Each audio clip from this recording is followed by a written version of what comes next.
El tema del día de hoy es acerca del sistema inmune y de las neoplasias. Así que vamos a estar un poco entretenidos. Es un poco un tema denso, ¿sí? Pero es un tema muy necesario hoy por hoy. Recuerden que la incidencia de cáncer cada vez está más elevada y la sobrevida de los pacientes gracias a los nuevos agentes moleculares que precisamente intervienen en los puntos de control inmunitario ha permitido que sea cada vez mayor. Por favor, cierren los micrófonos para poder... Bueno, entonces empezamos. No me había presentado, yo soy la doctora Mili Solarte, yo soy especialista en medicina interna y subespecialista en oncología clínica. Así que, bueno, los voy a acompañar durante este proceso en este semestre. Espero que ustedes logren aprovechar al máximo de la jornada. Eh, el módulo se divide en clases teóricas y clases prácticas. En este momento voy a ayudar un poco con la parte teórica, pero en realidad una vez ustedes tengan las ARLs habilitadas, vamos a trabajar más que todo en la parte práctica, ¿sí? Entonces empezamos. ¿Me escuchan bien? ¿Está bien el volumen?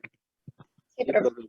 Listo. Entonces empezamos. La parte de la inmunidad hace referencia a protección frente a infecciones, ¿sí? Y el sistema inmune está constituido por un grupo de células y moléculas encargadas de defender el organismo de los microorganismos patógenos y además se encarga de la inmunovigilancia contra la emergencia de tumores, de las enfermedades autoinmunes y de las enfermedades alérgicas. Cuando hay una alteración a nivel del sistema inmune, estamos hablando de una inmunodeficiencia o de algún trastorno de la hipersensibilidad. Recordemos que la respuesta inmunitaria normal se divide en dos grandes grupos, ¿sí? Uno que es la inmunidad innata y la otra que es la inmunidad adaptativa o adquirida, donde la innata está mediada por células y proteínas y es la respuesta de primera línea de defensa, ¿sí? La inmunidad adaptativa complementa la inmunidad innata. Esta funciona durante las primeras 12 horas de incuria, ¿sí? En respuesta a algún evento estresante donde las células tienen que ya salir a responder. Entonces, una vez han superado esas 12 horas, se activa la inmunidad adaptativa como apoyo para complementar la respuesta, neutralizar y eliminar los microorganismos.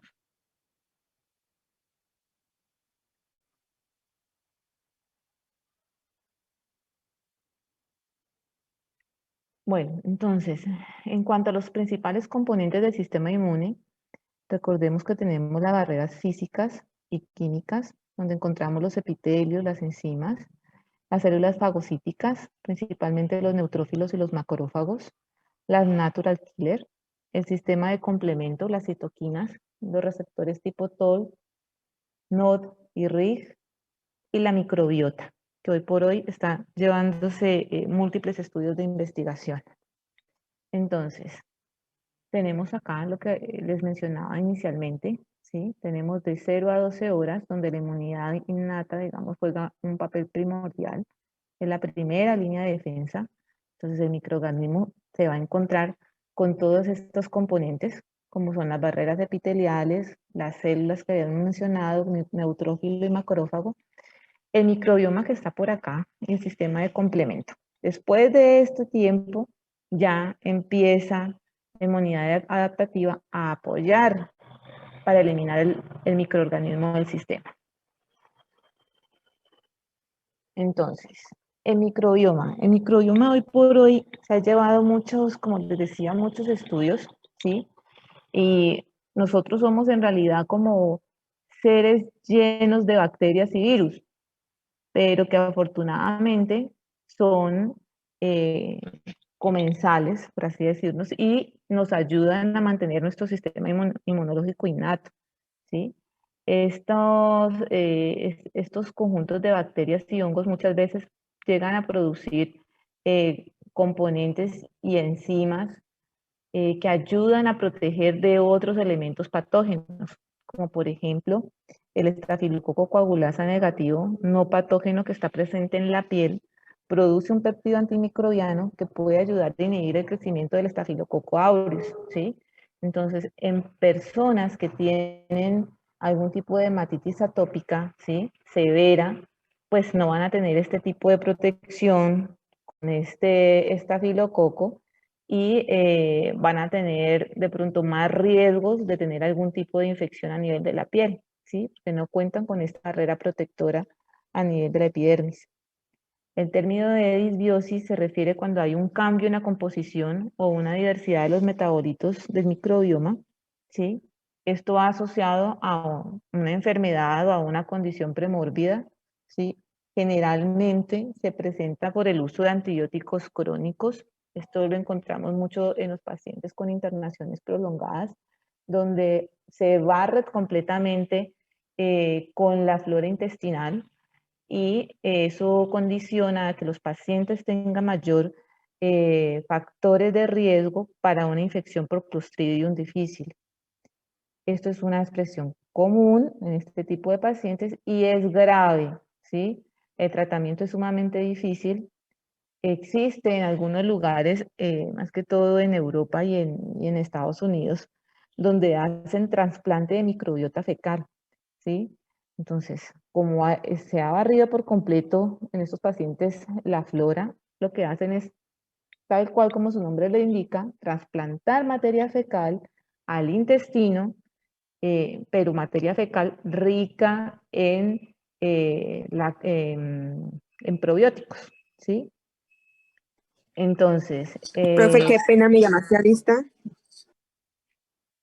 sí, pero por favor al final de la clase me das tu nombre. Vale, profe, gracias. Bueno, eh, hoy por hoy se utiliza mucho en el tratamiento para la infección por Clostridium difficile y además han habido estudios que han demostrado que también es efectivo en el tratamiento de las enfermedades inflamatorias intestinales. Se cree que la disbiosis desempeña un papel en el desarrollo de la obesidad, de la diabetes tipo 2, en las alergias alimentarias, el asma y la dermatitis atópica. Entonces, se están dirigiendo muchos blancos moleculares con este tipo de tema, ¿no? Los epitelios, volvemos a los epitelios, o sea, impiden el ingreso de patógenos, constituyen una barrera física y química. Encontramos los ácidos grasos y las defensinas de la piel, enzimas como la lisozima también de las lágrimas, el sudor, la saliva, la pepsina del intestino, el pH del estómago, ¿sí? El sistema de complemento, que son proteínas que circulan activas en el plasma, son sintetizadas en el hígado y por los macrófagos. Es capaz de dirigir la lisis y la opsonización de membranas de los patógenos. Esto con el fin de que sea atractivo para los fagocitos y pues puedan ser eliminados del sistema. Poseen 3 vías de activación, que es la vía clásica, la alterna y las lectinas. Entonces, tenemos acá la vía alterna, donde el microorganismo espontáneamente activa el sistema de complemento. La vía clásica, donde tenemos el antígeno que reacciona ante un anticuerpo, ¿sí? Se produce el complejo antígeno-anticuerpo. Y la vía de las lectinas, donde el antígeno se pega a una lectina de unión de la manosa. Posteriormente, esta unión después se comporta como si fuera una vía clásica. Las 3 vías tienen en común que se van a encontrar con el complemento 3. Este complemento 3 a su vez se va a fraccionar en 2 componentes, el 3A y el 3B. El 3A va a ser el encargado de activar el proceso inflamatorio. Entonces, este complejo es importante porque ayuda a que haya una cascada inflamatoria, a que haya una diapédesis, ¿sí? A que migren los leucocitos, migren todas las células inflamatorias a apoyar a la destrucción del antígeno. Entonces, y el componente 3CB, C3B, lo que va a hacer es pegarse a la membrana del antígeno, ¿sí?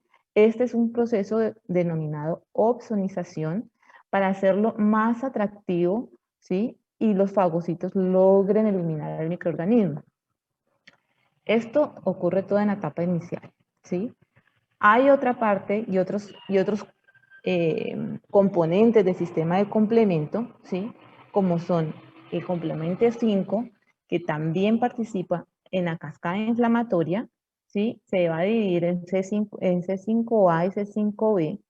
El C5B es el comúnmente conocido como las anafilotoxinas, ¿sí? Y esto lo que va a hacer es pegarse a la membrana de las células cebadas, va a producir desgranulación del mastocito, liberación de histaminas, lo que hace que se siga activando toda la cascada inflamatoria. ¿M? Y la etapa final, donde va a estar C5A, C6, C7, C8 hasta C9, esa etapa, digamos, final de complemento, constituyen lo que es el complejo de ataque de membrana, ¿sí? Este complejo tiene la capacidad de hacer lisis directa sobre los microorganismos, sobre todo de bacterias gram negativas, de virus y gérmenes encapsulados. ¿Quedó entendido esta parte del complemento, no? Bueno, entonces para reforzar, acá se los coloqué. Entonces tenemos que las principales funciones del complemento es la lisis de microorganismos, ¿sí? Mediante la formación del complejo de ataque de membrana, formado de C5 a C9. Entonces van a producir canales de membrana celular, generando la lisis osmótica del paciente, la ozonización de los patógenos, la producción de péptidos proinflamatorios, la solubilización de complejos inmunes, que esto se es a través de C3b y C4b. Esto participa en la remoción de los complejos inmunes, evitando los depósitos de los tejidos, ¿sí? Y la activación de los linfocitos, que esto, acuérdense que el sistema inmune innato coayuda, participan, se complementa con el sistema inmune adaptativo, sobre todo para la activación de los linfocitos B. Entonces, complemento se une mucho con el linfocito B. ¿Qué otras células? Como ya habíamos mencionado, los polimorfos nucleares, que pertenecen a la línea linfoide, mieloide, y constituyen la primera línea de defensa contra los microorganismos. Lo que hacen es fagocitosis, ¿sí? Y lisis de microorganismo. Una vez llega a la célula, engloba el microorganismo y se produce la fagocitosis. Cuando ya ha englobado el microorganismo, se liberan enzimas proteolíticas dentro del citosol para la lisis del microorganismo. Las natural killer, que pertenecen a la línea linfoide, son una subclase de linfocitos que destruyen células que han perdido la expresión de las moléculas del complejo de histocompatibilidad Cas1. Además, producen grandes cantidades de interferón gamma y potencian la función fagocítica del macrófago. Entonces, todo esto lo que hace es como un complemento. Nada trabaja individual, todo se complementa. Las natural killer además tienen una participación en actividad antitumoral. Son las primeras que reaccionan ante algún complejo o alguna proliferación celular inadecuada. Lo detecta y es como la línea de alarma. Bueno, entonces, en cuanto a las funciones críticas de la inmunidad innata, tenemos que detectan los microorganismos, ¿sí? Es la primera línea de defensa para la invasión y el control de infecciones. Esto lo hace a través de mecanismos de reconocimiento de patrones, la regulación de la inflamación. Ya saben los signos cardinales de la inflamación, que es tumor, rubor, calor y dolor. Son productos de la acción protectora de la inmunidad innata. El mantenimiento de la homeostasis inmunológica dentro del huésped y la activación e instrucción de respuestas inmunes adaptativas.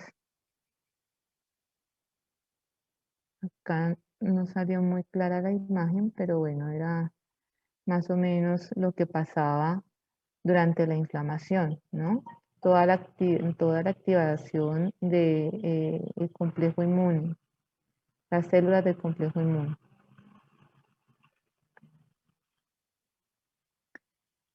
La respuesta inmune innata a la infección está mediada en gran medida por una variedad de proteínas, ¿sí?, que reconocen e interactúan con componentes específicos de los microbios.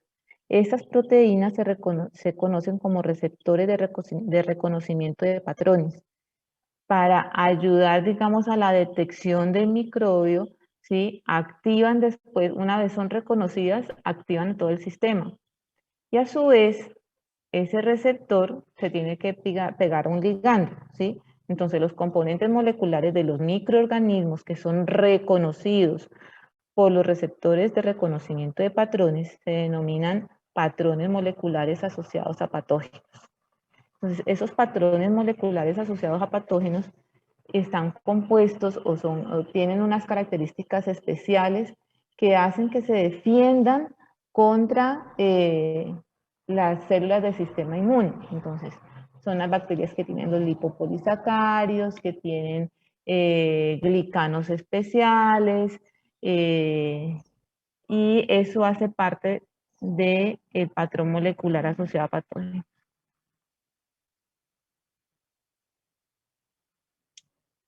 Estos receptores de reconocimiento de patrones se pueden dividir en dos grupos, en proteínas y en péptidos secretados, en receptores transmembrana e intercelulares traductores de señales. Entonces, las secretadas y los receptores circulantes, y se incluyen los péptidos y antimicrobianos como colectina, lectinas, el complejo C1 del sistema de complemento. Estas proteínas y péptidos median la muerte microbiana y actúan como proteínas auxiliares para los receptores transmembrana. Lo que hacen es potenciar la fagocitosis, la liberación de opsoninas por las células efectoras inmunes.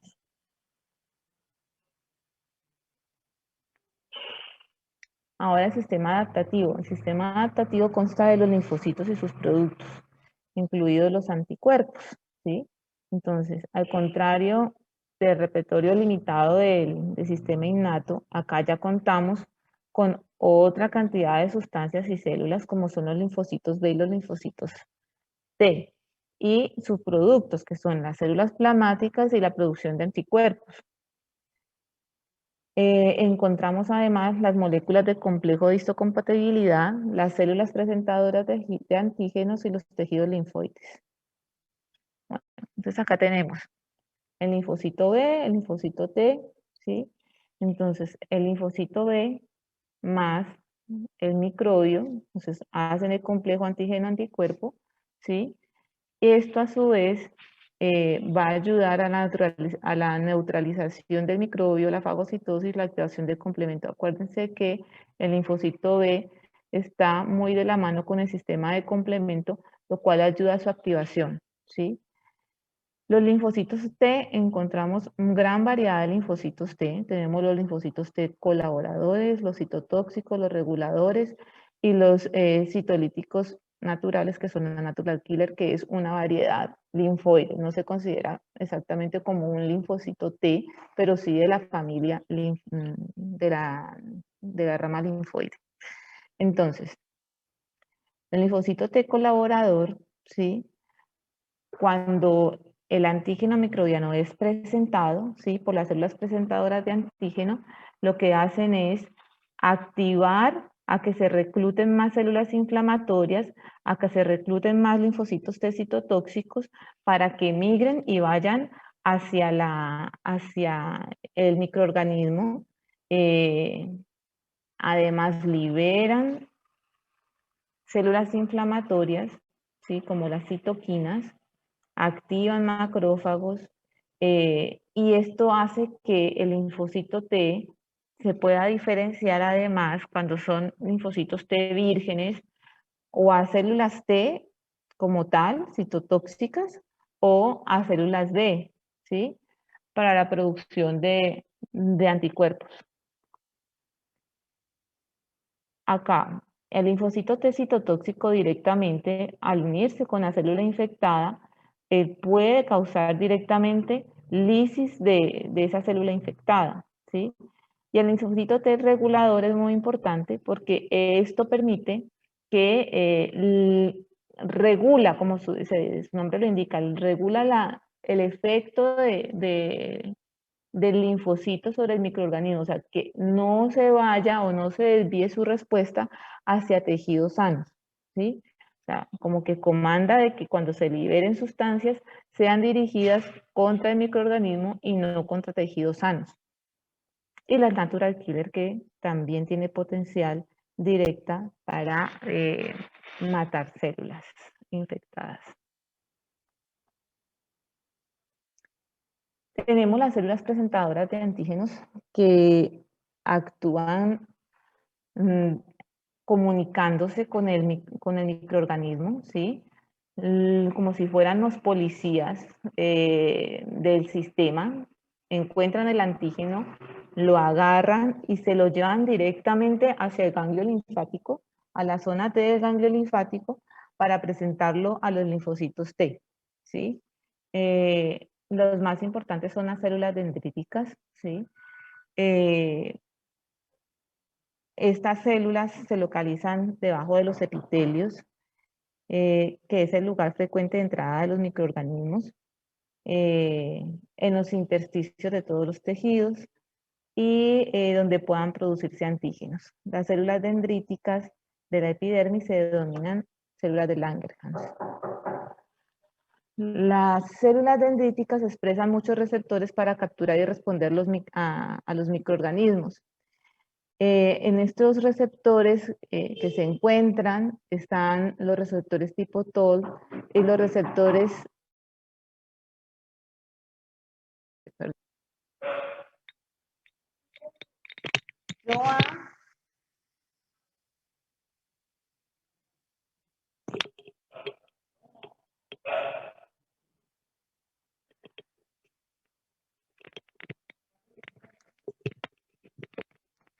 Como les decía, entonces las células presentadoras de antígeno se reclutan, hacen contacto con el microorganismo, lo llevan a la zona T de los órganos linfoides y ahí lo presentan a los linfocitos T.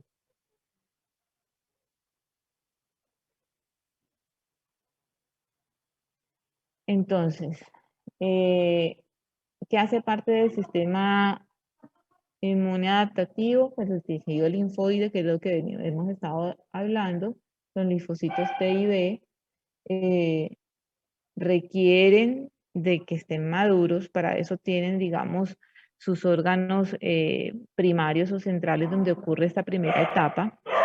Posteriormente vamos a encontrar los órganos linfoides periféricos o secundarios, en los que se empiezan las respuestas inmunitarias adaptativas frente a los microbios.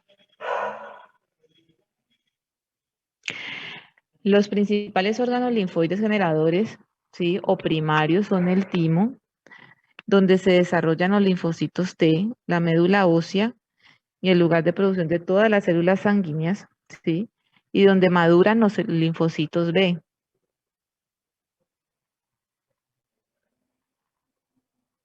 Entonces, acuérdense que yo les había mencionado que existe una variedad de linfocitos que son los linfocitos T vírgenes, que son activados por el antígeno y coestimulados por los órganos linfoides periféricos. Entonces, se diferencian en linfocitos efectores, migran a cualquier lugar donde está el antígeno para causarle su lisis, ¿sí? Una de las primeras respuestas de los linfocitos TCD4, que son los linfocitos T colaboradores, es la secreción de interleuquina 2. Esto hace que se activan al linfocito T y estimula su proliferación. Entonces, esto hace que haya un aumento de linfocitos específicos frente a algún antígeno.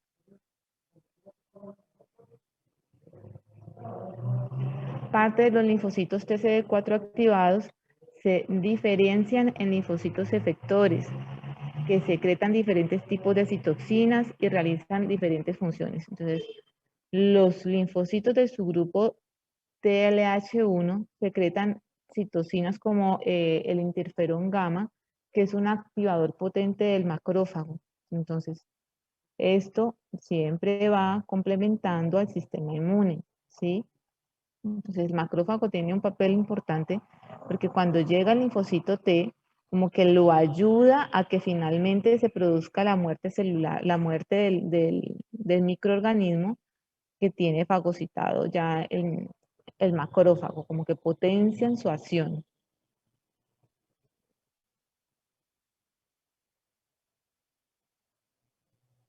Entonces, miren, aquí está el grafiquito. De pronto es mucho más fácil porque es un tema muy denso y si no lo habían leído les va a costar un poco al principio.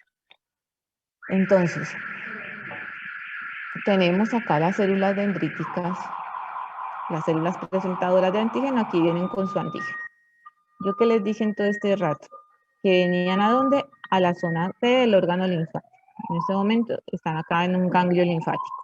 ¿Con quién se encontraron? Con los linfocitos TCD4, que son los linfocitos T colaboradores, ¿sí?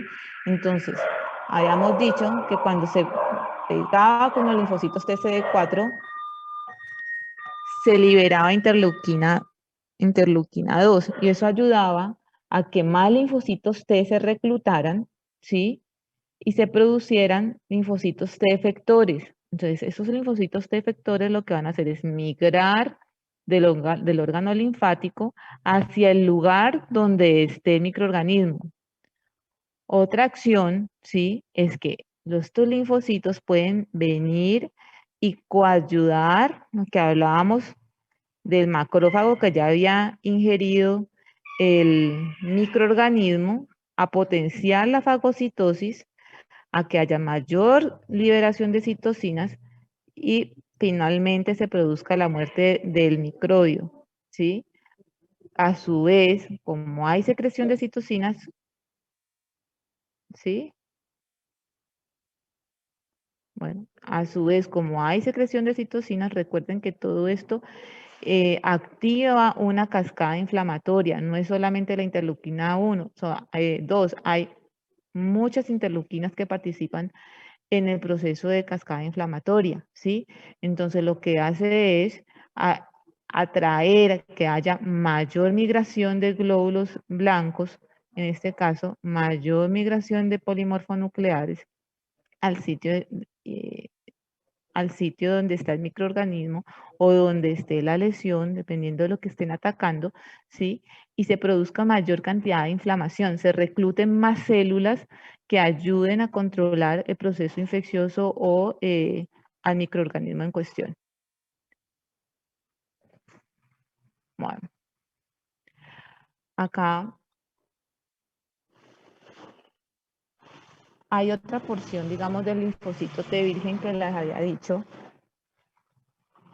que acá tenemos lo de la interleuquina 2 que reclutan y se vuelven efectores, que es lo que hacen acá, ¿sí?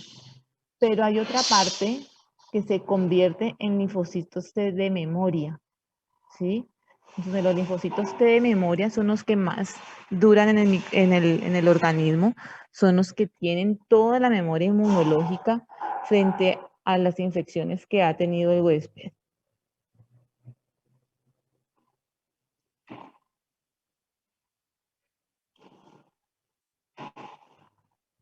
Bueno, el principal mecanismo de lisis que ejercen los linfocitos T citotóxicos, ¿sí? Depende del sistema de la perforina granzima, ¿sí? Se liberan estas enzimas, se almacenan en los gránulos de los linfocitos T citotóxicos y se liberan con rapidez cuando estos se unen al microorganismo, ¿sí? A sus dianas, que en este caso sería, digamos, al microorganismo que trae la célula presentadora de antígenos.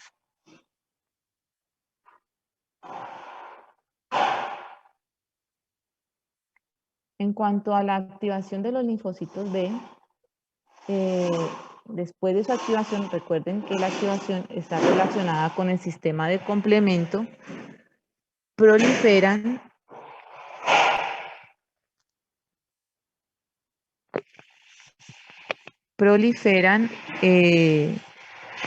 y se diferencian en células plasmáticas y secretan diferentes clases de anticuerpos con distintas funciones.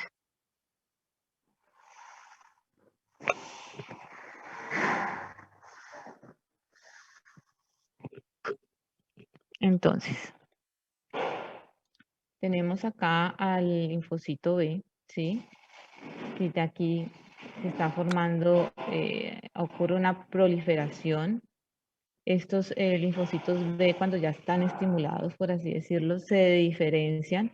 Entonces, hay una porción de linfocitos que se van a convertir en células plasmáticas, entonces van a ser secretores de anticuerpos, tanto de inmunoglobulina M como de inmunoglobulina G.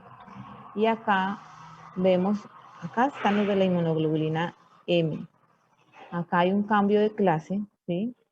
Estos todos son para inmunoglobulina M. El cambio de clase, o sea que se van a expresar como inmunoglobulina G, ¿sí? Y hay otra porción de linfocitos B, ¿sí? Que van a expresar inmunoglobulinas de alta afinidad. Entonces, acá vamos a encontrar inmunoglobulina G de alta afinidad y un linfocito B de memoria. Entonces, todo esto, la producción de inmunoglobulinas, ¿sí? Va a estar relacionada hacia la neutralización de los microbios y de las toxinas, ¿sí? Y acá van a trabajar de la mano con el sistema de complemento en cuanto a la opsonización y la fagocitosis y con las células natural killer.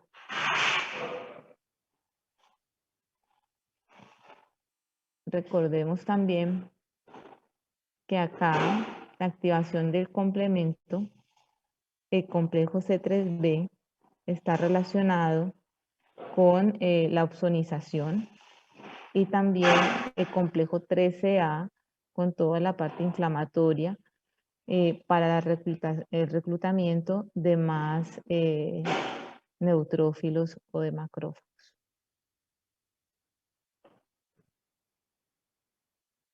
Bueno, es un tema muy complejo.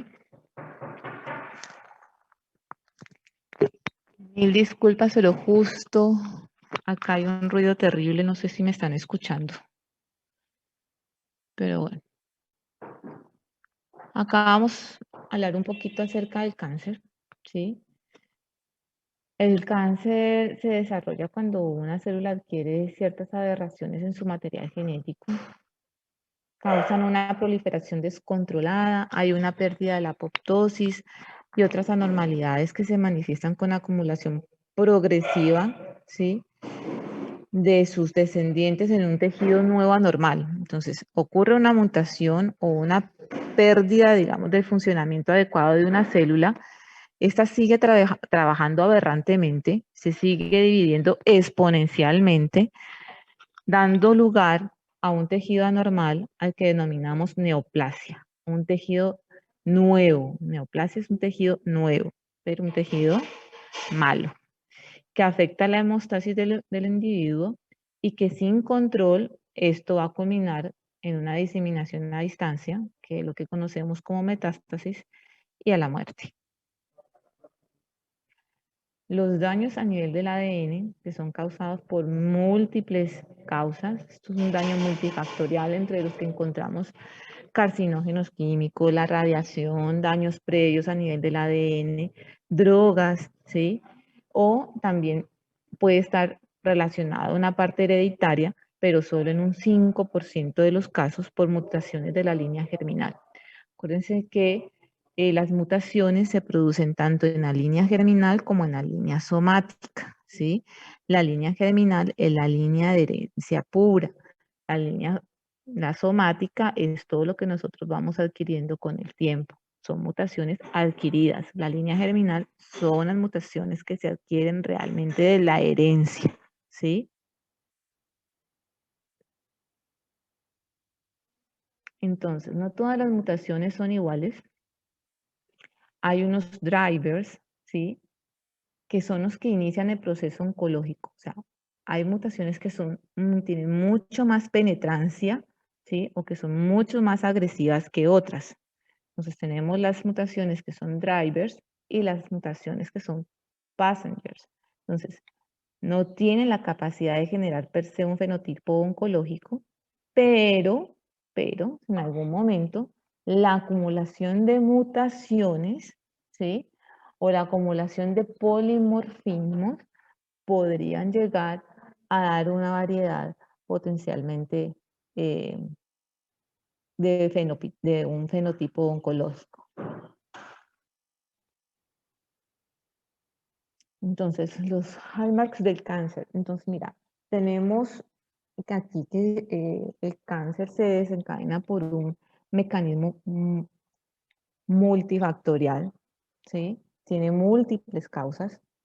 Una de ellas es la evasión de la supresión del crecimiento, ¿sí? La evasión del sistema inmune, la potenciación de la inmortalidad replicativa. ¿Cómo logran esto? Evadiendo la apoptosis, ¿sí? Inflamación promotora del tumor, ¿sí? Crean cascadas inflamatorias, lo que hacen que reclutan células inflamatorias y además reclutan nutrientes, haciendo de que el crecimiento sea cada vez mayor. Activación de la invasión y la metástasis. Acuérdense que cuando hay todo ese reclutamiento o esa actividad que está a flor de piel en la célula, por así decirlo, o sea, que está activa en ese momento en la célula, produce que haya vasodilatación y esto permite a que fácilmente la célula tumoral empiece a migrar. Lo otro es que aparte de células inflamatorias, el tumor necesita de nutrición. Entonces no solo toma la nutrición del huésped, sino que la célula tumoral tiene la capacidad de crear sus propios vasos sanguíneos. Hace inducción de la angiogénesis. Fuera de eso, ¿sí? Acuérdense que esto está relacionado con inestabilidad genómica y por mutaciones. Encontramos mutaciones de la línea germinal y mutaciones de la línea somática. Hay una resistencia a la apoptosis, hay una desregulación del metabolismo celular y mantenimiento de las señales proliferativas. Entonces, hay una supresión de los oncogenes, o sea, hay una activación de los oncogenes y una supresión de los genes supresores de tumores, ¿sí? Acuérdense que nosotros tenemos oncogenes que a veces a lo largo de nuestra vida puede ser que nunca se activen o por el acúmulo de mutaciones, algún gen de esos despierta y empieza la tasa replicativa exponencial de células. Y tenemos genes que ayudan a frenar esto, ¿sí? Que son los genes supresores de tumores, ¿sí? Entonces inmediatamente se dan cuenta de que una célula empezó a crecer desproporcionadamente y activa el proceso de apoptosis, ¿sí? Entonces tenemos el gran guardián del genoma humano, que es la P53. Entonces, cuando ocurren mutaciones de la P53, esto es una mutación donde el compromiso, digamos, de ese guardián que protege de que no haya una desregulación de la célula tumoral se pierde y empieza a crecer el tumor rápidamente. Entonces, lo que hablábamos del fenotipo oncológico, se empieza una celulita tumoral y esta tiene una tasa de replicación exponencial, exponencial. Por eso rápidamente se forma una lesión ocupante de espacio, ¿sí? Rápidamente encuentra la manera de nutrirse y rápidamente encuentra la manera de viajar e invadir otros lugares. Entonces, por ejemplo, ¿sí? Hay invasiones cuando, digamos, encontramos un tumor, ¿sí? De un tamaño pequeño, fácilmente se podría resolver con una cirugía, pero cuando ya encontramos los tumores con tamaños mucho más desproporcionados, esto con mucha seguridad podríamos decir que ya hay algún tipo de invasión, al menos locorregional, ¿sí? Por ejemplo, ¿a qué me refiero con invasión locorregional? Ejemplo, una paciente con un tumor de mama, ¿sí? La primera estación de invasión son los ganglios axilares, ¿sí? Entonces, cuando hay invasión de los ganglios axilares, que es la primera estación, uno dice que el paciente está presentando una invasión locorregional, un compromiso locorregional. Y cuando ya salen de esa primera estación y tienen la capacidad de diseminación a otros lugares, ya estamos frente a un tumor avanzado donde ya ha realizado lo que denominamos una metástasis. Lo que les hablaba, que el crecimiento es por eso los pacientes se debe insistir en realidad en el paciente que no es oncológico, en que se hagan sus controles de paciente sano, y sobre todo si hay algún paciente con antecedentes familiares o un paciente con factores de riesgo, hacerse los controles de screening. Uno cree que no es necesario, yo me siento bien, no pasa nada, y muchas sorpresas nos hemos llevado. Además que cuando se detecta un tumor en estadios tempranos, tiene altas chances de curación, altas tasas de que sea curable. Cuando ya hay una invasión locorregional, ya el riesgo de metástasis aumenta, ¿sí? Y peor cuando ya nos encontramos pacientes en estadios avanzados. ¿Invasión qué, perdón? Cuando ya hay invasión locorregional, o sea que ya hay invasión de la primera cadena ganglionar, ¿sí? Ya existe riesgo de que alguna célula haya migrado a algún lugar, ¿sí? De ahí ya hay un riesgo de que el paciente tenga alguna enfermedad metastásica en un futuro. No se puede asegurar de que realmente la enfermedad esté solamente allí en los ganglios linfáticos o en esa primera estación, ¿sí? Ojo, que cuando yo hablo de la primera estación, es el sitio más cercano al tumor. Por ejemplo, un ejemplo, si ya después, volviendo al tumor de mama, la primera estación es la axila, ¿sí? Si ya me encuentro que también hay ganglios en la fosa supraclavicular o en el área cervical, ya estamos ante un tumor avanzado. Ya no es que no, ya no existe segunda ni tercera estación, ¿sí? Entonces, la insistencia es en que se deben hacer todos los pacientes estudios de screening.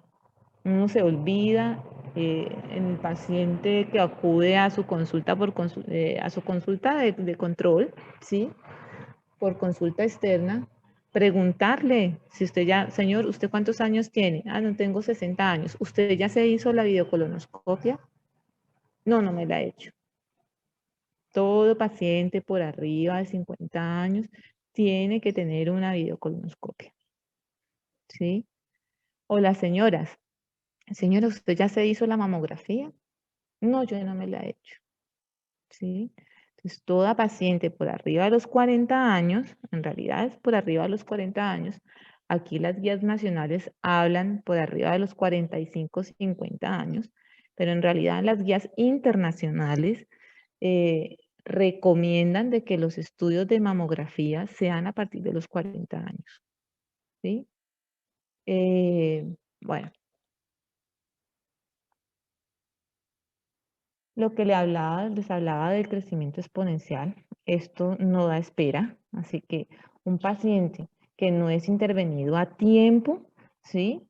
Más con este sistema de salud que tenemos nosotros los colombianos, cuando lo vamos a tratar, lo conocimos acá en esta base, cuando ya lo vamos a tratar anda por acá, por las demoras del sistema de salud.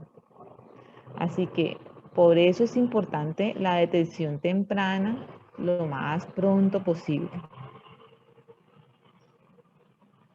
Los que les hablaba yo de la tasa replicativa, ¿sí?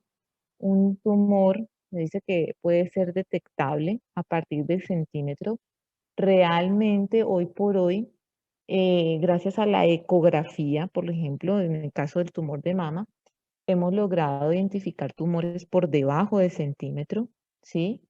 Se dice que cuando ya hay un centímetro, hay un componente exponencial de 10 a la 9, ¿sí? Y de ahí en adelante son 6 tasas replicativas para de 6 en adelante. Así que aquí tenemos la curva, ¿sí? Cómo se comporta. Tenemos de un cáncer indetectable y cómo exponencialmente sube, sube, sube, sube, ¿sí? Y las líneas del tiempo. Como acá está indetectable, cuando ya nos damos cuenta, digamos, ya son tumores por arriba del centímetro, y eso contando con suerte. Algunos tumores, cuando son de tamaños pequeños, por lo general son resecables, ¿sí? La gran mayoría. Y ahí en esa gran mayoría es que tenemos tasas de curación efectivas, ¿no? Acuérdense en que todo tumor que pueda ser operable, eso es el chance, ahí ya tiene cerca, más del 90% de oportunidad de curarse del cáncer. Cuando un tumor está en estadios tempranos, tiene más del 90% de posibilidad de curación con la cirugía, ¿sí? Ya de ahí en adelante va a depender de otros factores pronósticos. Nosotros en oncología manejamos precisamente en cuanto a factores pronósticos, si hay o no compromiso ganglionar. Cuando un paciente, como les insistía anteriormente, tiene ya compromiso ganglionar, y ahí ya nos hace pensar de que el pronóstico es diferente al que no tiene invasión ganglionar, ¿sí? Y el manejo y los tratamientos también van a cambiar dependiendo de esos hallazgos al momento de la cirugía. Por ejemplo, por ejemplo, un paciente con un cáncer de colon que se ha operado, ¿sí? Que se encuentra por una videocolonoscopia, una lesión a nivel de colon sigmoides, les estoy dando un ejemplo, sin evidencia de enfermedad a distancia, ¿sí? Por estudios de tomografía, que eso es otra cosa. Todo paciente que se identifique un tumor antes de ser llevado a cirugía tiene que hacer algo que se llama estudios de estadificación, ¿sí? Uno tiene que asegurarse de que no hayan implantes o que no haya ninguna otra lesión en ningún otro órgano vital, ¿sí? Que, por ejemplo, el principal sitio de compromiso del colon, aparte del área ganglionar, es el hígado, y además también el tórax. O sea que tenemos que tener un estudio, mínimamente una tomografía de tórax, abdomen y pelvis con contraste oral y endovenoso, ¿sí? Para poder identificar si hay presencia o no de enfermedad a distancia. Entonces, suponiendo que sea un paciente que por estudios no se identifica ningún tipo de lesión tumoral, ¿sí? Uno le da el aval para que se opere. Al momento de la cirugía, espera la anatomía patológica, ¿sí? Ahí nos dicen, miren, este era un adenocarcinoma moderadamente diferenciado, o bien diferenciado, o mal diferenciado. Ahí eso cuando nos hablan del tipo histológico tumoral, ¿sí? Si era bien diferenciado, moderadamente diferenciado o mal diferenciado, ya nos da un factor pronóstico. Otra cosa, si hay invasión vascular, o si hay invasión linfática, o si hay invasión perineural, ahí ya es otro factor de mal pronóstico, ¿sí? O que tiene algún factor de riesgo, a pesar de que en la cirugía haya sido completa, y son indicadores que a nosotros nos hace sospechar de que de pronto ya había alguna celulita por ahí dando vueltas, ¿sí? O que haya algún ganglio positivo. Siempre que hacen una resección, ¿sí? sobre todo en colon, tienen que sacar por lo menos mínimamente 12 ganglios y tienen que ser revisados todos los ganglios. Entonces, si hay infiltración neoplásica de alguno de esos ganglios, pues ya nos cambia, digamos, el estadio del paciente y eso nos va a direccionar a que hay que hacer muy seguramente un tratamiento oncológico.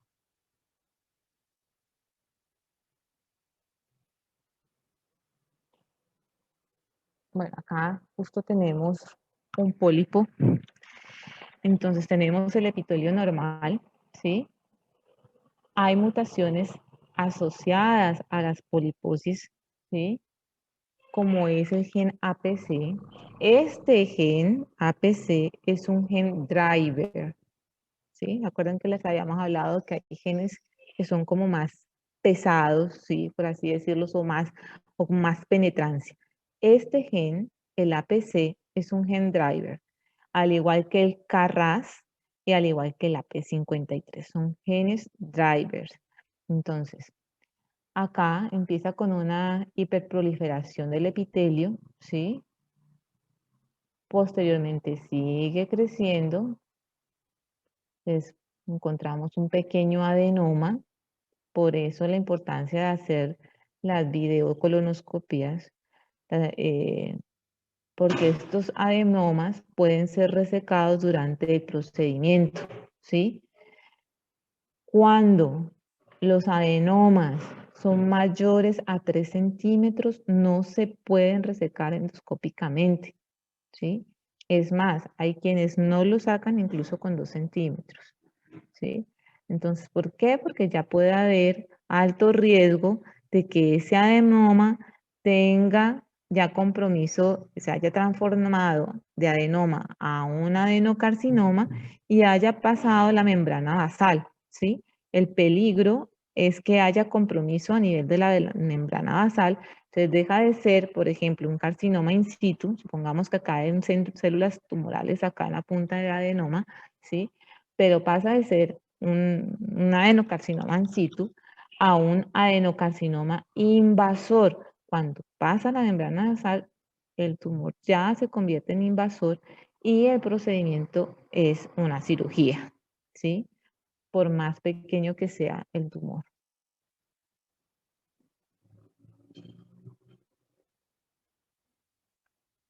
Para tener en cuenta, ¿sí?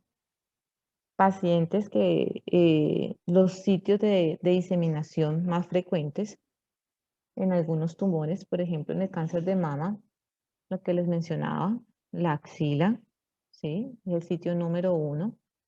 Hay mayor avidez también por la parte ósea, así que puede haber metástasis óseas, metástasis pulmonares, hepáticas y cerebrales. Entonces, es simplemente ustedes, porque es importante saberlo. Por ejemplo, paciente con antecedente de un tumor de mama, ¿sí? Que les llegue a la consulta y mire, doctor, lo que pasa es que me está doliendo la espalda o me está doliendo una pierna y yo tomo acetaminofén, no me quita y ya me apliqué 3 diclofenac, no me quita. ¿Será que será? Entonces, ustedes tienen que ser mal pensados en esos pacientes. O sea, ya saben que hay una avidez por hueso, no está de más mínimamente hacer una radiografía, ¿sí? Mientras la de su oncólogo, por ejemplo. Pero ya con una radiografía, si hay una afección ósea, ustedes la van a poder identificar por radiografía. No hay necesidad de irse a una resonancia, ni nada de eso. Por radiografía, ustedes pueden identificar lesiones líticas óseas eh, en la imagen. O por ecografía, que en realidad también la ecografía es un muy buen método para ver lesiones focales hepáticas, ¿sí? A veces en la radiografía de tórax también se logra ver algunos nódulos pulmonares que pueden ser sugestivos de secundarismo pulmonar.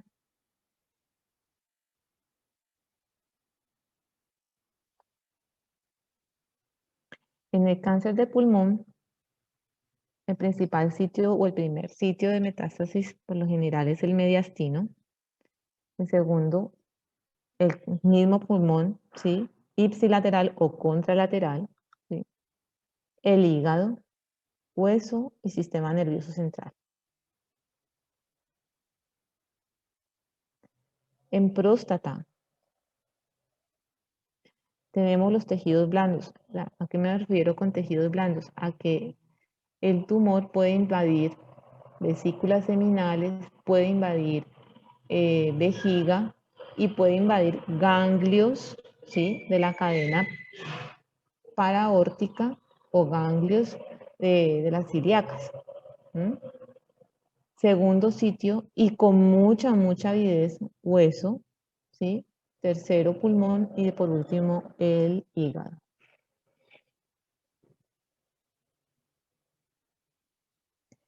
Hay varios tipos de cáncer, ¿sí? Entonces, tenemos los cáncer sólidos, por así decirlo, que son los carcinomas y los sarcomas, y los líquidos, que son los linfomas y las leucemias.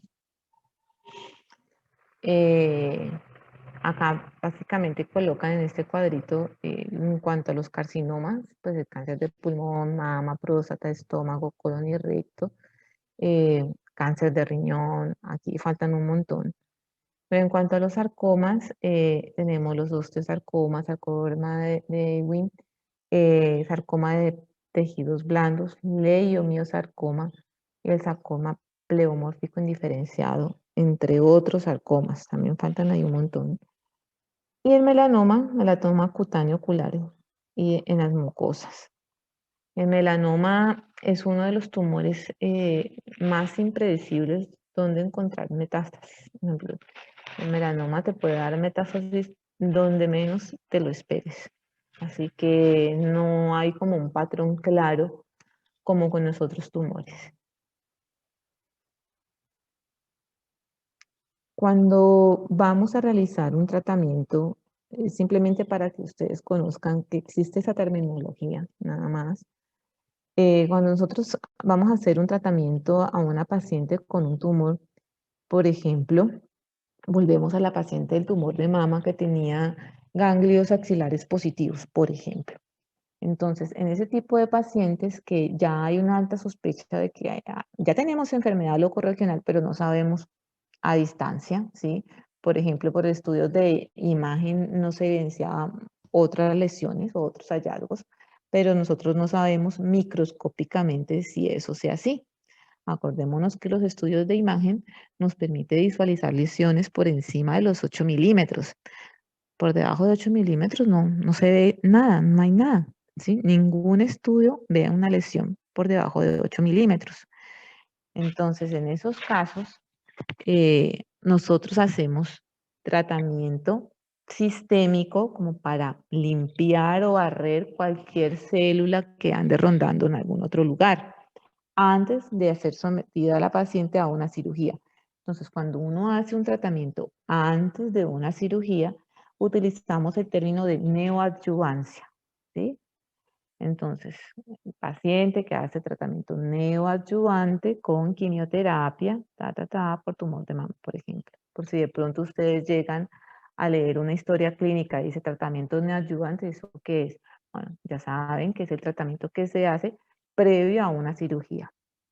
Y adyuvancia es el tratamiento sistémico que uno realiza posterior a la realización de una cirugía o de algún tratamiento radiante, ¿sí? Por ejemplo, hay pacientes como en el cáncer de próstata, ¿sí? Que deciden no operarse, pero que de pronto había algún componente ganglionar y es necesario continuar con un tratamiento posterior a la terapia radiante. Entonces ahí estamos haciendo un tratamiento de adyuvancia. ¿Me siguen hasta acá? Chicos, Sí, Sí, profe. señora. bueno.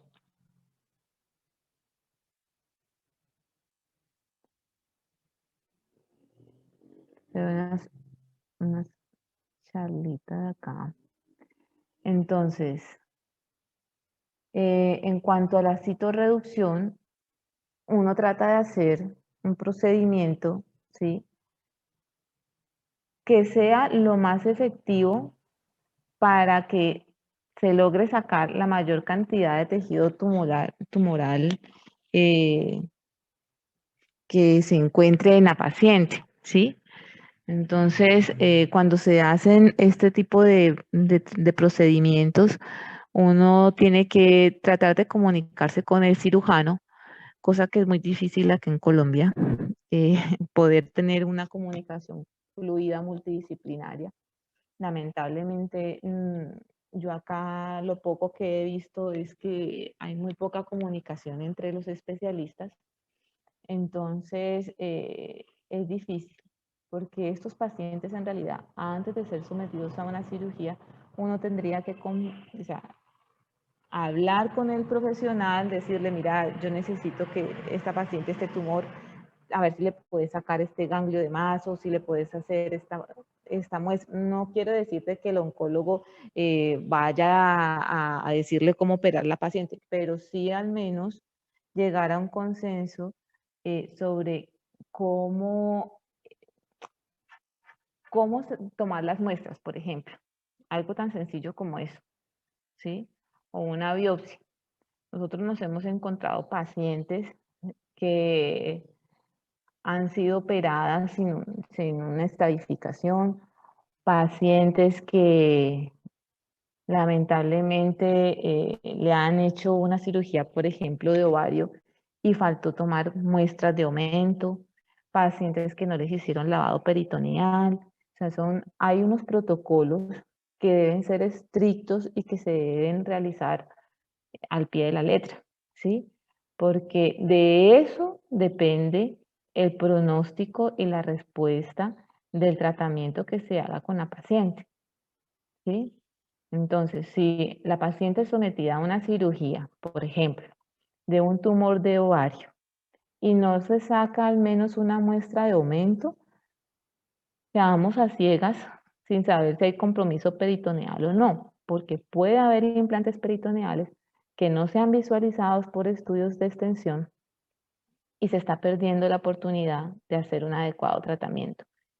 Y una cirugía, cualquier tipo de cirugía, por pequeña que sea, ¿sí?, después decirle al paciente, ay, no, mire, nos faltó sacarle un pedacito de tal lado. No, o sea, someter a otro procedimiento quirúrgico a una paciente o peor aún, que se pierda la oportunidad de tener un adecuado diagnóstico en cuanto al estadio de su enfermedad, ¿sí? Nosotros manejamos diferentes tratamientos dependiendo del estadio y uno no puede tratar un paciente porque a mí me parece. Entonces, uno tiene que tener el nombre, el apellido de la neoplasia, todos los factores que les mencionaba anteriormente, si había invasión de los ganglios, si hay invasión vascular o linfática, si tiene invasión perineural, si los márgenes estuvieron comprometidos, si pasó por tejido sano o no, que acá es donde viene lo de aparte de la extensión de la resección. Entonces, por ejemplo, pacientes R0 son aquellas que lograron sacar el total de la neoplasia y los márgenes patológicos son libres, ¿sí? Entonces esta paciente seguramente fue muy bien operada, sus márgenes son libres, no se ve absolutamente nada. R1, resección total de la neoplasia aparente con márgenes patológicos comprometidos por la neoplasia. Entonces, ahí ya sabemos que por más que no haya nada alrededor, pero el margen salió positivo, algo quedó. Y R2, ¿sí?, es aquella cirugía que no fue solo los márgenes, se quedó un gran volumen dentro de la cavidad de la paciente, ¿sí? O sea que son tumores que fueron resecados de una manera subtotal y que los márgenes patológicos están obviamente comprometidos por la neoplasia. Entonces, evaluación de la respuesta de los tratamientos. Nosotros utilizamos algo que se llaman los criterios RECIST. De esa manera, una vez efectuado el tratamiento, por ejemplo, de quimioterapia, ¿sí? Miramos si tuvo una respuesta completa, una respuesta parcial, si está con una enfermedad estable o si tiene progresión de enfermedad. De esa manera nosotros clasificamos al paciente. Pacientes que han llegado con, por ejemplo, tumores de pulmón, ahora con estas nuevas moléculas, ¿sí? Que son los anti-checkpoints, los anti-PDL1, como el pembrolizumab o el nivolumab, son moléculas que actúan a nivel del sistema inmune, ¿sí? Entonces, y lo que hacen es atacar el tumor inmunológicamente. Hacen que tu sistema inmune responda contra ese tumor. Y han habido respuestas completas en pacientes con tumores de pulmón, melanoma, en riñón, con muy buenas respuestas. Así que, bueno, cada vez hay más moléculas blanco dirigidas. Obviamente que para hacer ese tipo de tratamientos hay que hacer un estudio mutacional, no se dan en todos los pacientes. Solamente, como les decía, estos son medicamentos que se inhiben el PDL1, ¿sí? Entonces hay que hacer una determinación si existe o no mutación del PDL1, si tiene esa paciente la expresión de ese gen, ¿sí? PDL1. Aquellos que tienen una expresión de PDL1 mayor al 1%, ya serían candidatos a hacer tratamiento combinado con alguna de estas moléculas. Y aquellos que tienen expresión por encima del 50% son los que mejor responden a este tipo de terapias. Bueno, ¿hasta allí alguna pregunta?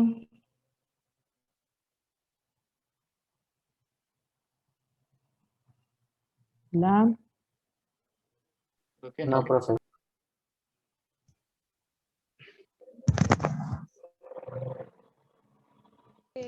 Profe, una pregunta. Sí. ¿Te podrías repetirme, por favor, lo que dijiste último de un procedimiento que se hacía con unos tumores de pulmón? ¿Qué procedimiento? Es que no te pude escucharme bien La anteriormente. determinación de mutaciones. Nosotros, o sea, ustedes van a, o sea, en pulmón, por ejemplo, hay como al menos unas 5 mutaciones que se pueden lograr identificar molecularmente. Una es la expresión de PDL1, hay otra que es la expresión de ALK, la expresión de ROS1, la expresión de GFR. Todas son mutaciones que tienen blancos dirigidos, tratamientos target, ¿sí? Entonces, dependiendo del tumor, se pide la mutación si es que se ha identificado algún blanco dirigido para ese tumor. Por ejemplo, en colon, ¿se acuerdan que les mencioné el CARRAS? Hay un tratamiento blanco dirigido para aquellos que tienen mutación del CARRAS o aquellos que el CARRAS no está mutado, pero está en expresión salvaje, se llama así. Entonces hay 2 tipos de tratamiento para aquellos que tienen CARRAS. Profe, una Todos pregunta. estudios moleculares. ¿A qué se debe la diseminación del tumor? Porque evaden todos los procedimientos de corrección del ADN. O sea, acuérdense que cuando cuando hay alguna alteración a nivel del ADN, siempre hay un stop. Y eso se encarga, digamos, la P53 se encarga de vigilar que no haya ninguna disrupción en toda la cadena de ADN, ¿sí? Para la formación de alguna proteína anómala o para la producción de algún aminoácido que no correspondía. Entonces, cualquier proteína, cualquier aminoácido que haya quedado mal codificado, eso va a alterar la función de algún gen, ¿sí? Entonces, cuando se altera la función del gen, empieza la célula a comportarse de manera errática. Entonces, pierde su mecanismo de control de ciclo celular y empieza a dividirse, a dividirse, a dividirse, a dividirse descontroladamente. Es porque no hay un sistema de control a nivel del ciclo celular. Se pierden todos los mecanismos de control del ciclo celular. Y el ciclo celular está regulado. Ustedes no sé si se acuerden de eso, no sé si lo vieron en patología del semestre pasado, que existen unos reguladores de cada fase del ciclo celular. ¿Recuerdan el ciclo celular? G1, fase S, G2, fase M. Sí. Bueno, cada fase tiene unos reguladores, unos marcadores, por así decirlo, que regulan que el G1 pase de manera adecuada al G2, siempre y cuando todos los procesos se hayan cumplido bien. Si hubo un error, por ejemplo, en la fase S, que es la fase de replicación de contenido del ADN, si hubo un error ahí en fase S, inmediatamente se frena el ciclo celular y no se sigue, no se completa, no llegan a la fase de división celular, ¿sí? ¿Por qué? Porque hay unos genes que están allí expresados y que codifican y vigilan todo eso. O sea, está el gen del retinoblastoma, ¿sí? Hay otros componentes como son los CDK que también vigilan, fosforilan. Son, no sé, no tengo ya acá una diapositiva como para explicarles mejor. La cuestión es que todos esos genes que están allí vigilando, ¿sí? Ya no funcionan, están mutados. Dejaron de funcionar, entonces si pasó un error en la fase S, siguió, entonces la célula ya se divide así, con ese error, y se siguen dividiendo. La célula quedó vivita y coleando y ella se sigue dividiendo como cualquier otra célula. Pero la cuestión es que la tasa replicativa en la célula tumoral es exponencial. No se comporta como una célula normal. ¿Mm? No sé si me hago entender. Sí, profe, uno de esos reguladores es el P53. El P53 es el gran guardián del genoma. Entonces, cuando hay una mutación, ¿sí? De la P53, ahí ya hay una falla en el sistema. Entre otros, está el EF2, está los CDK, está el gen de retinoblastoma, que el gen de retinoblastoma por lo general, la mayoría de las personas ya tienen una mutación puesta en ese gen y solo con otra mutación se puede desencadenar un tumor. Cuando hay pacientes que tienen alteración de ese gen, ¿sí? Con solo tener 2 mutaciones a nivel de ese gen, ya se desencadena un proceso tumoral. Ok. Profe, una pregunta. Pues yo había escuchado pues, de la clase de ayer de la profe, Ajá, hablando y pues además de otras clases, yo me acuerdo, por ejemplo, en el cáncer de mama, por ajá. ejemplo, se puede clasificar de muchas maneras, ¿no? Pero depende de como de lo que hayan en ciertas pruebas. Hay una que no me acuerdo bien, que creo que es la más letal, es creo que la ERP, no sé, es que no, Sí, esos son marcas, sí, sí.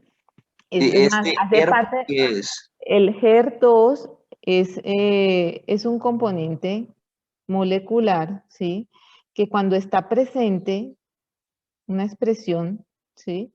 De un receptor, Es un receptor que se expresa, pero cuando se expresa causa mayor mortalidad o el tumor se comporta de manera más agresiva, no digamos mayor mortalidad, el tumor se comporta de manera más agresiva, ¿sí? Cuando ese receptor está expresado. Y nosotros también lo identificamos de manera molecular, parecido como lo que hacemos con el pulmón. Nosotros la manera de identificarlo, nosotros le pedimos cada vez que se hace una biopsia o una cirugía, el tejido queda fijado en tacos de parafina, ¿sí? Y es responsabilidad del patólogo guardarlo por 10 años. Entonces, una paciente con un tumor de mama, por ejemplo, que haya sido operada, ¿sí? Uno pide un estudio mediante inmunohistoquímica, ¿sí? De esa pieza que está ahí en el taco de parafina, identificar si hay el HER2. Si está el HER2, tenemos en cuenta otro marcador que es el Ki67, que también cuando está muy alto, indica que hay altas tasas de replicación celular. Y además nos guiamos en mama con los receptores hormonales. Entonces, pacientes que tienen receptores hormonales positivos, ¿sí? HER2 negativo, un Ki67 negativo, es el más bonito, ¿sí? Aquellos que vienen, por ejemplo, cuando yo hablo de receptores hormonales, estoy hablando de receptor de estrógeno y receptor de progestágeno, ¿sí?